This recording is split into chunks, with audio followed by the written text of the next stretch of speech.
ആ സഖാവ് K T Jaleel അതുപോലെ തന്നെ അദ്ദേഹത്തിന്റെ പത്നി ഫാത്തിമക്കുട്ടിയും CPM-ൽ മെമ്പർഷിപ്പ് എടുത്തു എന്ന് കേട്ടപ്പോ അന്ന് ഞാൻ വിളിച്ചു അദ്ദേഹത്തെ.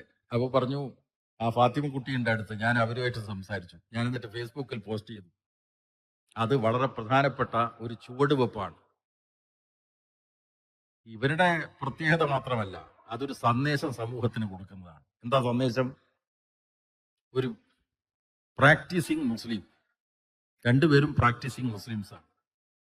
ഒരു വിശ്വാസിയായിട്ടുള്ള ഒരാൾക്ക് ഇതിന്റെ ഭാഗമായി വർഗരാഷ്ട്രീയ പ്രസ്ഥാനത്തിൽ അണിചേരാമോ ഇല്ലയോ എന്ന ചോദ്യത്തിന് അവര് അവരുടെ പ്രവർത്തനം കൊണ്ട് മറുപടി നൽകി. കൃത്യമായിട്ടൊരു സന്ദേശമാണ്. അപ്പൊ അതുകൊണ്ട് ഇവിടെ മതനിരപേക്ഷ പ്രസ്ഥാനങ്ങൾ, ജനാധിപത്യ പ്രസ്ഥാനങ്ങൾ, വർഗരാഷ്ട്രീയ പ്രസ്ഥാനങ്ങൾ, അവക്കാണ് ആശയപരമായിട്ടും ജനങ്ങളെ അണിനിരത്തിയും ഈ വർഗീയ രാഷ്ട്രീയത്തെ തത്വാധിഷ്ഠിതമായിട്ട് എതിർക്കാൻ കഴിയുക. എതിർത്ത ചരിത്രമാണ് ഈ പ്രസ്ഥാനങ്ങൾക്കുള്ളത് എന്നതാണ് ഇവിടെ സൂചിപ്പിക്കാനുള്ളത്. മറ്റൊന്ന്, രാജ്യത്തിലെ ജനാധിപത്യ വ്യവസ്ഥയ്ക്ക് ഏറ്റവും വലിയ അപകടം ആരിൽ നിന്നാണ്?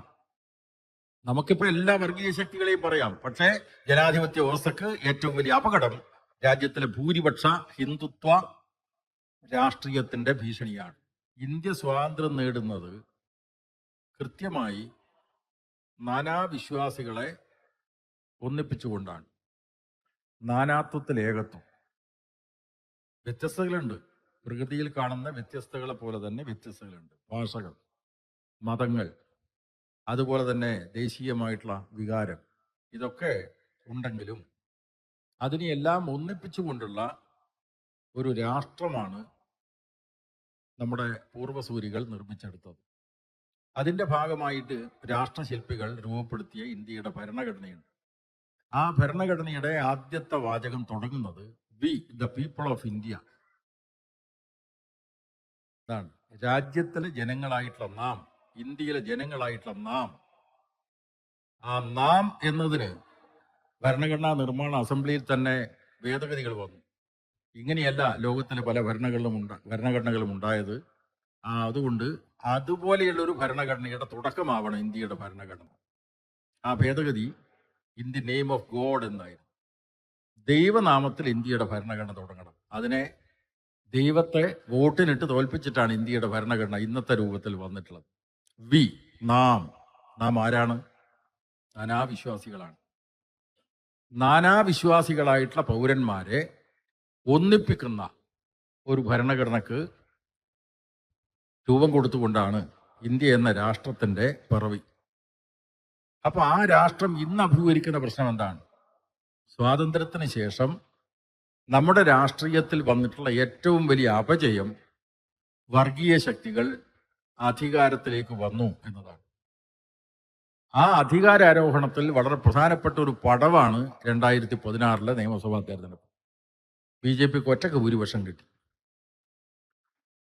BJP ഒറ്റക്ക് ഭൂരിപക്ഷം കിട്ടുന്നത് ഒരു രാഷ്ട്രീയ പാർട്ടി എന്ന നിലയ്ക്ക് BJP നടത്തിയ പ്രവർത്തനത്തിന്റെ ഫലമായിട്ട് മാത്രമല്ല. പിന്നെയോ അതിന്റെ പിന്നിൽ ഒരു ശക്തിയുണ്ട്.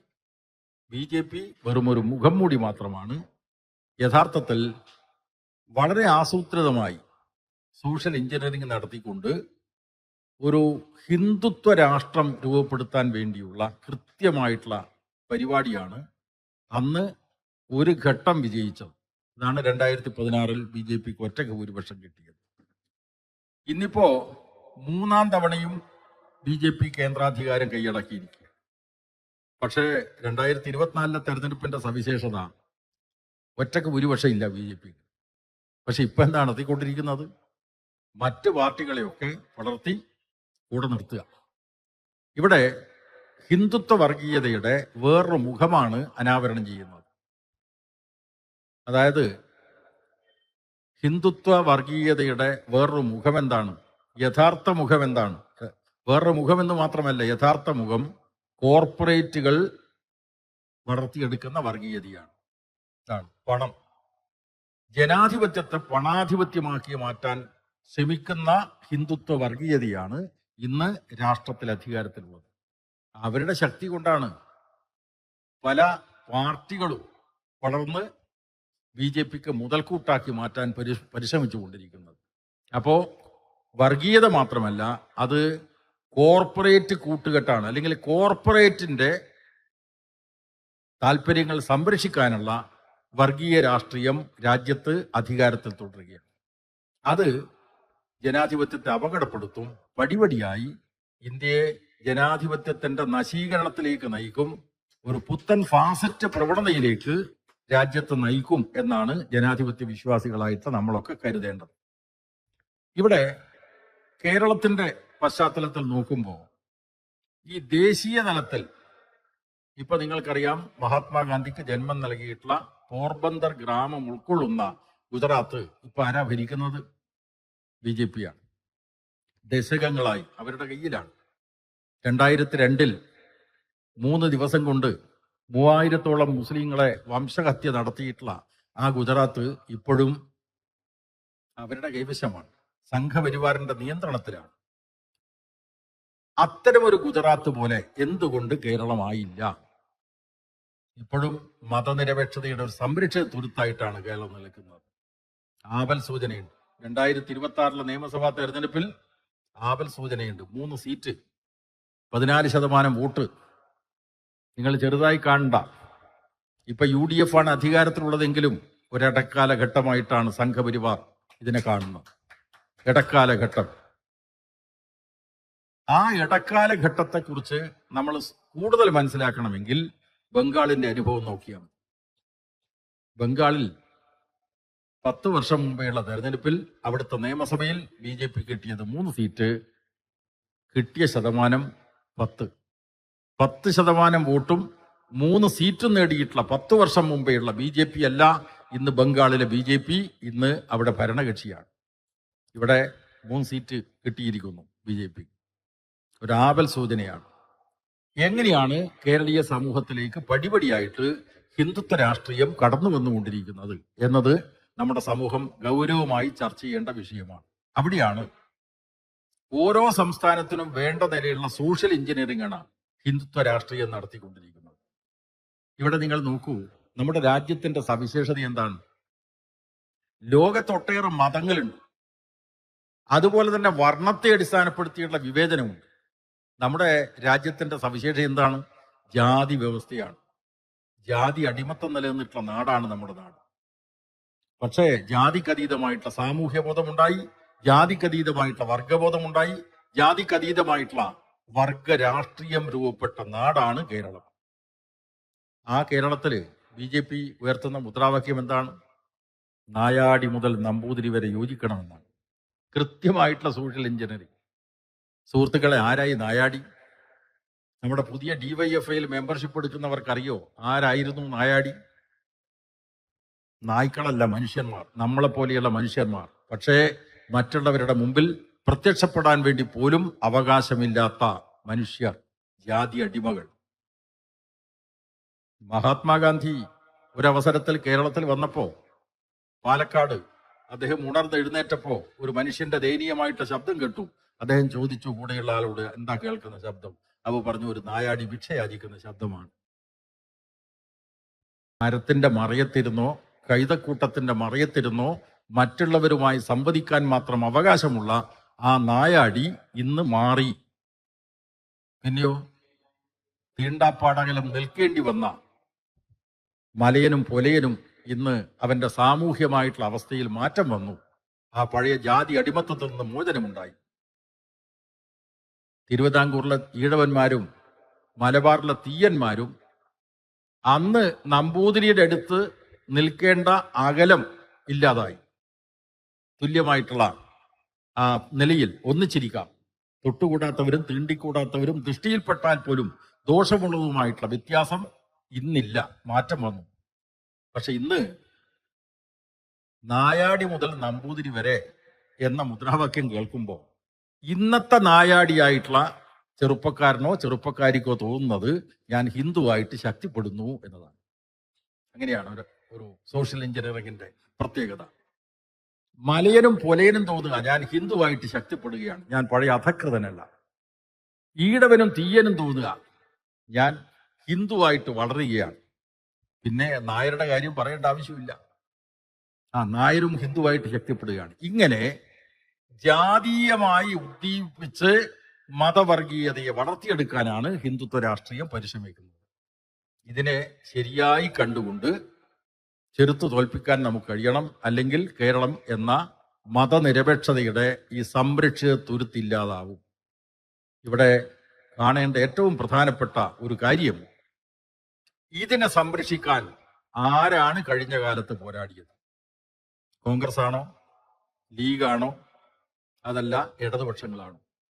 ഉറപ്പിച്ചു പറയാൻ പറ്റും, കേരളത്തിൽ നവോത്ഥാന പ്രസ്ഥാനത്തിന് ശേഷം ജാതീയമായി വിഭജിക്കപ്പെടുകയും അടിമത്തം നിലനിൽക്കുകയും ചെയ്തിട്ടുള്ള ഈ കേരളത്തിൽ ജാതിക്കതീതമായിട്ടുള്ള സാമൂഹ്യ ബോധം വളർത്തിയെടുത്തത് ശ്രീനാരായണ ഗുരു അടക്കമുള്ള സാമൂഹ്യ പരിഷ്കർത്താക്കളാണെങ്കിൽ അതിന്റെ തുടർച്ച ഏറ്റെടുത്തത് ഇടതുപക്ഷ പ്രസ്ഥാനങ്ങളാണ്.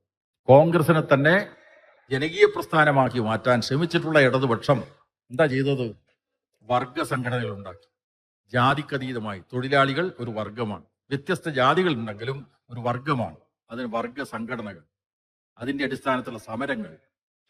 കൃഷിക്കാർ ഒരു വർഗമാണ്.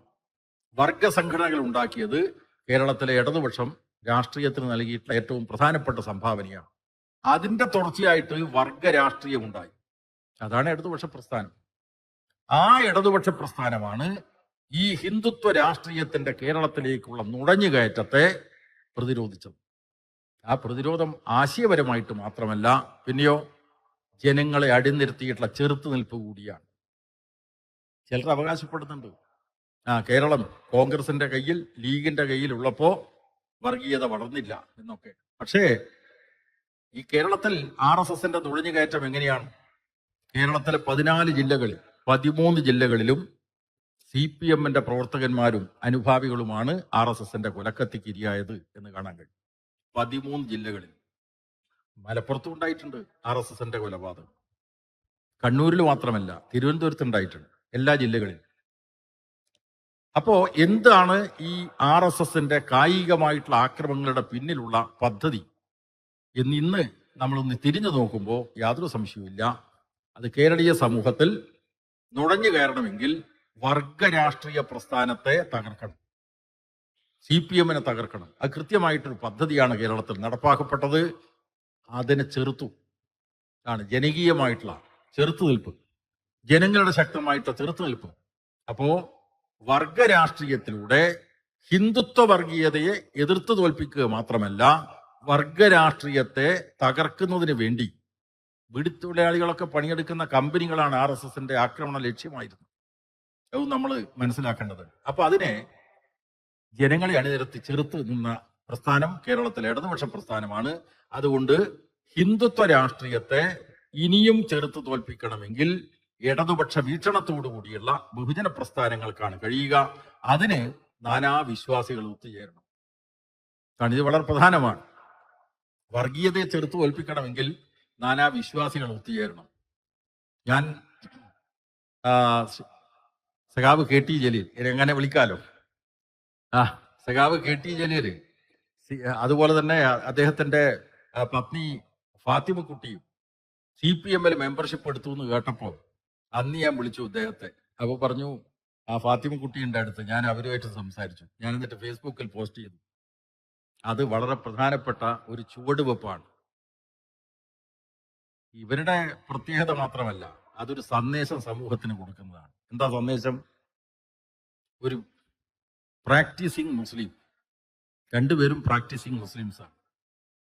ഒരു വിശ്വാസിയായിട്ടുള്ള ഒരാൾക്ക് ഇതിന്റെ ഭാഗമായി വർഗ രാഷ്ട്രീയ പ്രസ്ഥാനത്തിൽ അണിചേരാമോ ഇല്ലയോ എന്ന ചോദ്യത്തിന് അവരുടെ പ്രവർത്തനം കൊണ്ട് മറുപടി നൽകി. കൃത്യമായിട്ടൊരു സന്ദേശമാണ്. അപ്പൊ അതുകൊണ്ട് ഇവിടെ മതനിരപേക്ഷ പ്രസ്ഥാനങ്ങൾ, ജനാധിപത്യ പ്രസ്ഥാനങ്ങൾ, വർഗ രാഷ്ട്രീയ പ്രസ്ഥാനങ്ങൾ, അവക്കാണ് ആശയപരമായിട്ടും ജനങ്ങളെ അണിനിരത്തിയും ഈ വർഗീയ രാഷ്ട്രീയത്തെ തത്വാധിഷ്ഠിതമായിട്ട് എതിർക്കാൻ കഴിയുക. എതിർത്ത ചരിത്രമാണ് ഈ പ്രസ്ഥാനങ്ങൾക്കുള്ളത് എന്നതാണ് ഇവിടെ സൂചിപ്പിക്കാനുള്ളത്. മറ്റൊന്ന്, രാജ്യത്തിലെ ജനാധിപത്യ വ്യവസ്ഥയ്ക്ക് ഏറ്റവും വലിയ അപകടം ആരിൽ നിന്നാണ്? നമുക്കിപ്പോ എല്ലാ വർഗീയ ശക്തികളെയും പറയാം. പക്ഷേ ജനാധിപത്യ വ്യവസ്ഥക്ക് ഏറ്റവും വലിയ അപകടം രാജ്യത്തിലെ ഭൂരിപക്ഷ ഹിന്ദുത്വ രാഷ്ട്രീയത്തിന്റെ ഭീഷണിയാണ്. എന്നാൽ അവര് ഈ ജാതിക്കതീതമായിട്ടുള്ള സാമൂഹ്യ ബോധമല്ലല്ലോ വളർത്തുന്നത്. ജാതീയതയെ ഉദ്ദീപിപ്പിച്ച് വർഗീയത, ഹിന്ദുത്വ വർഗീയത വളർത്താനാണ്.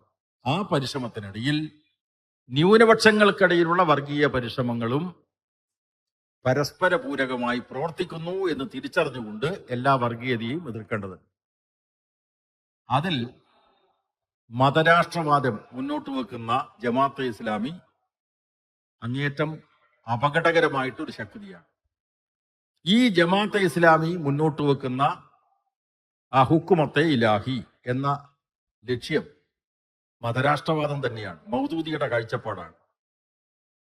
അത് ആരാ ഇഷ്ടപ്പെടുന്നത്? RSS ഇഷ്ടപ്പെടുന്നു. കാരണം അവർ മതരാഷ്ട്രം മുന്നോട്ട് വെക്കുന്ന മതനിരപേക്ഷത എന്ന് പറയുന്ന ഇന്ത്യൻ ഭരണഘടനയിൽ ഇന്നുള്ള ആദ്യത്തെ വാചകത്തിലുള്ള ഈ വാക്ക് എടുത്തു കളയണമെന്ന് ആവശ്യപ്പെടുകയാണ്. ഇപ്പൊ കഴിഞ്ഞ ദിവസം വാർത്ത വന്നല്ലോ, ഭരണഘടന കോപ്പി കൊടുത്തപ്പോ കേന്ദ്ര ഗവൺമെന്റ് സെക്യുലറിസവും നീക്കി, അതുപോലെ തന്നെ സോഷ്യലിസവും നീക്കി. അങ്ങനെയാണ്. അപ്പൊ മതനിരപേക്ഷതക്ക് ഏറ്റവും കൂടുതൽ അപകടം വരുത്തി വെക്കുന്ന RSSന് മതരാഷ്ട്രവാദത്തിന് ഏറ്റവും കൂടുതൽ സഹായകരമായി പ്രവർത്തിക്കുന്നത് ജമാഅത്തെ ഇസ്ലാമിയുടെ ഈ മതരാഷ്ട്രവാദമാണ്. അപ്പൊ അതുകൊണ്ട് രണ്ട് മതരാഷ്ട്രവാദങ്ങളെയും എതിർത്തുകൊണ്ട് നമുക്ക് വർഗീയതയെ ചെറുത്ത് തോൽപ്പിക്കാൻ വേണ്ടി കഴിയണം. അതിനുള്ള ഒരു ചർച്ചകൾ നമ്മുടെ നാട്ടിൻപുറങ്ങളിലെല്ലാം നടക്കണം. കാരണം ശരിക്ക് നെല്ലും പതിരും വേർതിരിച്ചറിയണം. അപ്പൊ നാനാവിശ്വാസികളെ ഒത്തുചേർത്തുകൊണ്ട് എല്ലാ വർഗീയതയും എതിർക്കാൻ കഴിയണം. കൂട്ടത്തിൽ വേറൊരു കാര്യം കൂടി പറയേണ്ടതുണ്ട്. നമ്മുടെ നാട്ടിലെ ക്രിസ്തീയ സമുദായം, അതിന്റെ പഴയ ചരിത്രം പരിശോധിച്ചാൽ അവര് ഈ പ്രത്യക്ഷമായിട്ടുള്ള വർഗീയത അവര് പലപ്പോഴും കാണിച്ചില്ല. അവർക്ക് കമ്മ്യൂണിസ്റ്റ് വിരോധമുണ്ട്, കടുത്ത കമ്മ്യൂണിസ്റ്റ് വിരുദ്ധന്മാരാണ്. 57-ലെ EMS ഗവൺമെന്റിനെ അട്ടിമറിക്കുന്നതിൽ വിമോചന സമരത്തിലേക്ക് നയിക്കുമ്പോൾ എന്തൊക്കെ നുണകളാണ് ഈ കേരളത്തിലെ ക്രിസ്തീയ പുരോഹിതന്മാർ പ്രചരിപ്പിച്ചത് എന്നത് ചരിത്രം.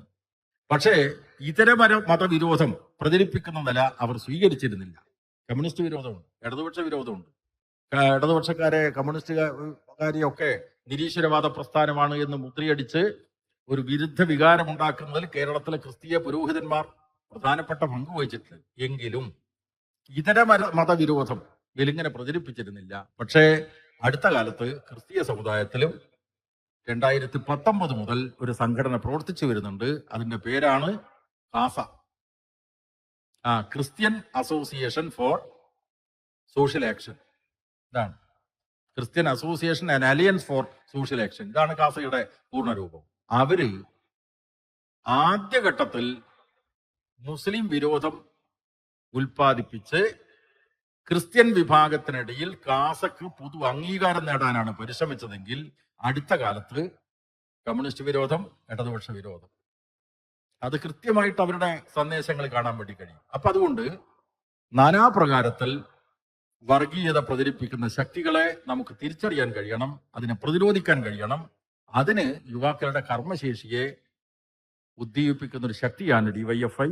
അതിന്റെ ജില്ലാ സമ്മേളനത്തോടനുബന്ധിച്ച് ഇത്തരമൊരു പരിപാടി സംഘടിപ്പിച്ച് ഒരു തുറന്ന ചർച്ച നടത്തി സമൂഹത്തിൽ വിമർശനങ്ങൾ നടക്കട്ടെ, തുറന്ന ആശയ സംവാദങ്ങൾ നടക്കട്ടെ. ഈ അടിസ്ഥാനത്തിൽ DYFI മുന്നോട്ട് വന്നതിനെ ഒരിക്കൽ കൂടി അഭിവാദ്യം ചെയ്തുകൊണ്ട് ഞാൻ എൻ്റെ ആമുഖമായിട്ടുള്ള പ്രസംഗം അവസാനിപ്പിക്കുന്നു.